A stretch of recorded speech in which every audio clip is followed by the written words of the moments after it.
Ibig sabihin, siya po ang naka-invento ng ating ion spec. Nakalagay po dito, may ion spec po dito. Siya po yung ating Malaysian doctor na nagbibigay ng, ano yun, siya po yung nagsabi kay Dr. Anthony Chin para bigyan po yung may mga problema sa mata, sa glaucoma, libre, sa mga bata. Okay? Siya po ang nagsabi kay Dr. Anthony. Yung may-ari po ng MGI Company. Ayan, siya po isang biotechnologist.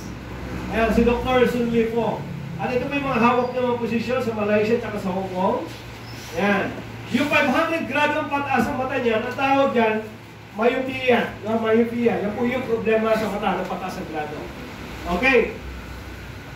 Eh maganda po ito po, magandang i-post po ito sa Facebook. Bakit po? Pag nag-inquire sa inyo, marami tayong matulungan, no? Pati problema sa bulsa, may co-collect na. Para yun yun. Mayaman yata ng pastor dito sa Facebook. Okay, mayaman, no?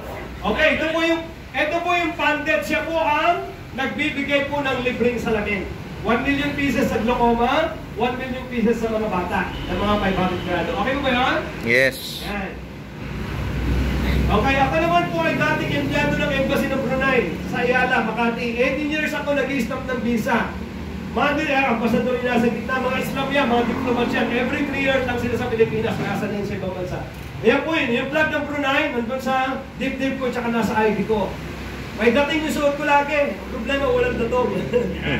May dating, walang datong. Okay, ayan ako po yung president founder po ng aming church. Sabi ko ni Progress Global Harvest Course. Yan, 25 years old pa ako niyan. Bata pa ako. Yan, cute pa naman. Ngayon, makit na lang. Yan.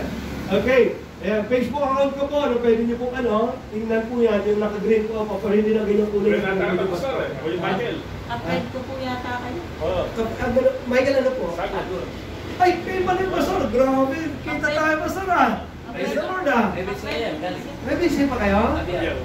Praise God, Pastor. Sinasabi mo si yung tagagapat na sinasabi mo. Pastor Ray. Pastor Ray, Bolito. Bolito. Kasi isa pa yung sinasabi mo yung i-strap. Nicolas Di Mapawe. Kakilala ko. Kakilala nyo rin po yun. Nag-present po ako yan, March 7, March. Muling na lockdown doon. Isa pa lang po napuntahan ko doon sa PBC. Minsan na ako nag-present. Okay? Actually po, invite sana ako ng mga churches doon. Kaso nag-pandemic na, nakalimutan na ako. Hindi ko na po yung mga pangalan nila. Okay, eto po. Ganun po ba? Praise God.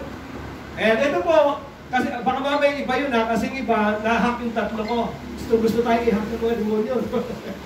Okay, eto po, nung luminaw po ang mata ko, ikwento namin mag-asawa. Siyempre, idaran muna namin. 3 beses kami nakinig, no? Hanggang sa tutunan po namin, January nag-marites na kami about sa testimony. Tapos nag-post na ako sa Facebook. Ito po yung unang resulta. Pandemya po yan, ha? No? 2020 po, nakapaglabas po kami ng bagong Honda VTEC. Diyan sa kasa ng Nakainta. Ang matindi dito, 2021, pinagawa po namin ng simbahan, yung almost 1 million namin na pera na kinita rito. Okay po? Yes. Okay, 2021 pa rin, nanganak.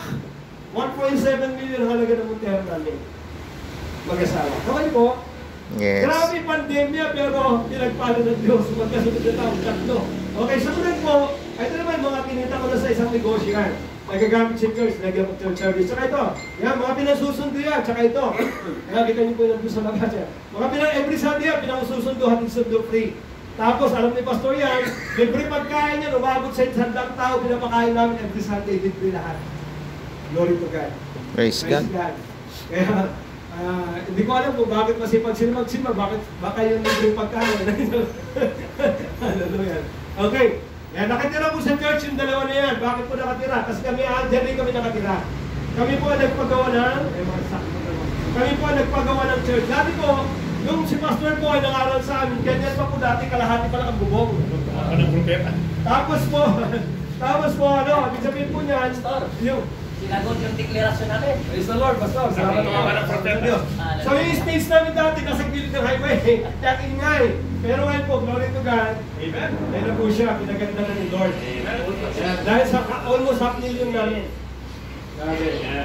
Ito na po siya. Praise God. Wow. Kahapon po, nasa kulang-kulang 150 po yung namin, yung youth. Ibig sabihin, 6 na churches, nagsama-sama. Diyan ginanap sa church namin. Almost 150 nagkasya. Pastor, kasi sagad-sagad na Pastor eh. Yan, tapos may matataas kaming aircon, dalawa. Kaya dati yung kainit, ngayon biniginaw na sila. Praise God. Baka nakakatulog ka, Pastor. Mahirap. Oh, praise God. Yan. Kaya ako na ako ko yung sumasayaw na to. Okay. So ito po, may gym din ako sa church. No? Puro gym lang, puro bili lang, hindi naman nag-gym. Sabi sarili ako gym equipment ko sa church. Yan. Ayos yan. Okay, ito po yung maganda, no? Dahil po sa magmamarates na ito, 11 million kinita namin. Hello? Praise Okay, God. Ayan, praise God. So, nagmeron na kaming lupa sa Antipolo. Okay. Ayan, marami kaming alaga, nakahayupan. Okay. Ayan, praise God. No? Ayan, may kulungan po yun ng kambing. No? Ito naman, mga ayan, mga asin. Yan, ang dami na native, ang dami mga sisiwa, ang dami malaki.